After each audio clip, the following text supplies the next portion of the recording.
apparently from the title, you could tell that I'm bringing back a topic that was discussed extensively in the first session, in the first day, which is the topic of heterogeneity. However, I would like to start rather with a confession. So when I started this project, I wasn't really trying to answer any deep theoretical question, but rather I wanted to find a practical solution to an application need. So I would like to think of myself, well, sometimes, as an application-oriented person. So I'm really interested in EMG signals and how we can use them. So EMG stands for electromyography, and those are recordings that you could get by simply placing electrodes on the surface of the skin on top of a muscle. So basically, what you would be recording then, you would be recording electrical activity of this muscle as it is contracting. Now, the reason why I personally find the signal interesting, but many people could agree with me, is that those signals hold meaning. They have some hidden information about the motor intention. So those motor commands that were originated at the level of the, I'm assuming that that originated the level of the cortex and traveled all the way to the motor neurons up until they reach the muscle. So in a way, if we were able to really dig a bit deeper in those signals that looks here like just simply wiggly lines, we'd be able to decipher or extract motor intention. And you could agree with me that this would be extremely nice, right? Because we can really drive lots of application with that. I'm personally interested in prosthetics and, to be exact, upper limb prosthesis. So in this case, our end user are amputees. So you would record activity from the residual muscles with tiny electrodes, and you would like to decipher the signal or process those signals to either predict a certain grasp, so this would be a classification task, or you would want to go an extra mile and really at each time step predict a certain joint location in space, or it could also be a joint velocity. So basically, the field is really trying to push forward towards achieving what is termed here proportional control of simultaneous degrees of freedom. So now as I'm talking and I'm stressed, I'm moving so many joints at the same time. So we would really like to replicate that, right? So the system, the end system, has some requirements that needs to be fulfilled to be usable. So these requirements, again, it's a regression task. Just to prime you, I'm not talking about classification. I would be mainly focused on regression.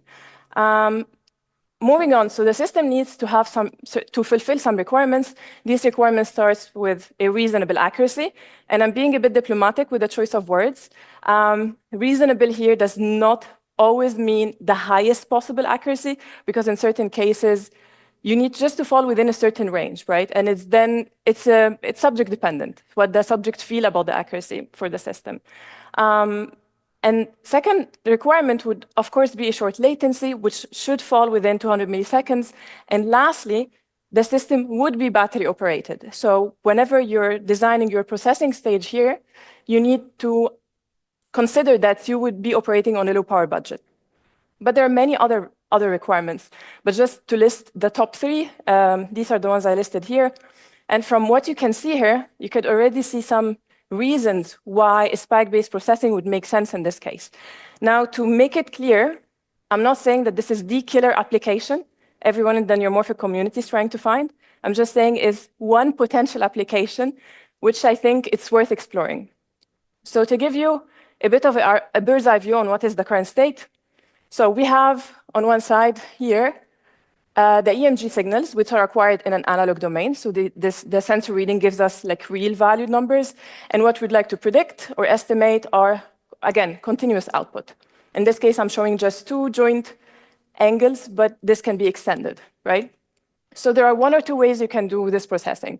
In one case, you can just follow a modular approach. So you craft, given what you know about the signal, you craft a feature extraction stage, and you follow it by a mapping function that you optimize with your training data. Another approach would be that maybe I don't really care about interpretability of the system, and maybe I am in a scenario where I have lots of data available. Then I can train the entire thing end to end, and I would have a solution that works. That's also fine. Personally, I'm located at top branch for many reasons, but just the primary reason why I work in this modular fashion is because I'm really trying to extract meaningful feature of the signal. And those meaningful feature could really even go back to trying to extract motor neurons activation from the signals, completely non-invasively. But to move on with the storyline, now that I've already said that we would be looking into spike-based processing, so how would this look like? In a spike-based manner, following a modular approach again, we would have a spike encoding stage that is actually necessary anyways, because I need to move from an analog domain to a spiking domain, but I'm also using it as a feature extractor. And I follow this by SNN backend. Now, for the sake of this talk, I'm only going to focus on the spike encoding stage, which for me is a standalone stage outside the SNN backend. And to really know how to encode a signal, we need to know what are we encoding. I'm mixing up the... So luckily for me, because I've been in the modular design approach, I know that a very good discriminative features of the EMG are related to the amplitude. So people typically extract RMS or mean absolute value, or even get the power of the channel in time. So a good way of doing this in the spiking domain, clearly also was mentioned before, is that you rectify the signal, you use the signal as a current injected into an LIF neuron, which is a leaky integrate and fire neuron model. So this neuron model would be characterized by two parameters. We would have here a membrane time constant and a threshold. Now the game is, how do I set those parameters? Again, I ruled out the option of training them. So now I'm in a state where I need to set them. One approach would be, given that you have many channels, you have a sneak peek at the data, you're like, okay, this seems like a good range of parameters, and then you follow a brute force approach and apply across all the channels. While it's you could tell that this is suboptimal. And again, if I have to change subject, I have to redo the same thing again. So what I'm exploring here is, instead of relying on this single neuron approach, is what happens if I create clones of the neurons, and those clones are not exactly identical. They would have a different combination of parameters, and the parameters would be sampled from a distribution. What I would get at the end is a richer representation of the signal of each EMG channel in a spiking domain. And this is my context of heterogeneity that I use in this work.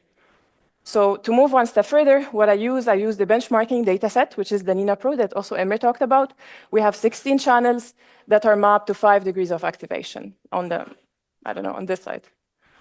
And I already gave away the structure of the network. We have each channel would go into a population of neurons with different parameters.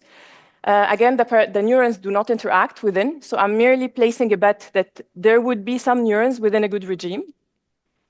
And then I follow, because I want to evaluate, I wanted to evaluate the spike encoding as a standalone block. I follow by something that we know how to use, which is a classical backend.